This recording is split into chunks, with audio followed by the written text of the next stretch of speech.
परप्रांतीय नागरिकांची महाराष्ट्रात दादागिरी दिवसेंदिवस वाढत असलेली पाहायला मिळतेय। काही दिवसांपूर्वी पेण तालुक्यातील बाजारपेठेत एक भाजीवाली महिलेने स्त्रियांना हिंदी में बोलो असे विधान करत दादागिरी केली होती। तर मुंब्रामध्ये मराठी मुलाला माफी मागायला लावण्याचंही वृत्त ताजं असतानाच आता पनवेल रेल्वे स्थानक परिसरात सुद्धा असाच काही परप्रांतीय दाम्पत्याचा दादागिरी केल्याचा प्रकार समोर आलाय। राधिका राजेश सावंत असं मारहाण झालेल्या महिलेचं नाव असून या महिलेला रघु गुप्ता आणि त्याची बायको या दोघांनी मिळून मारहाण केली। तसेच अश्लील शब्दात शिवीगाळ करत महिलेच्या अंगावरील कपडे फाडण्याचा देखील प्रकार घडला। त्यामुळे लवकरात लवकर या उर्मट दाम्पत्याला अद्दल घडवण्याची मागणी महिलांकडून करण्यात येत आहे।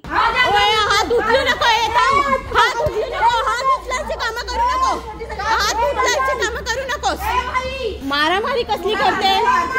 किती मारले तुम्ही? मारलेला कपडे पण फाडलेले आहेत, तू कपडे फाडलेले आहेत आमचे।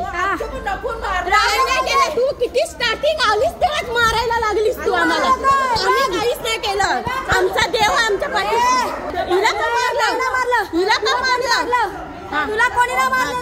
थांबा थांबा, तुम्ही थांबा। परत मारायला थांबा, पोलीस येतात। अंगावर मारायला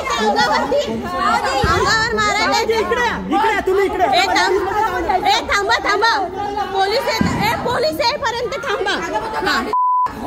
थांब तुझ्या थांब। वादळवारा लाईव्ह साठी न्यूज ब्युरो, पनवेल। नवी मुंबई व रायगड जिल्ह्यातील ताज्या बातम्या आणि घडामोडींसाठी सबस्क्राईब करा वादळवारा लाईव्ह चॅनल आणि दाबा बेल आयकॉन।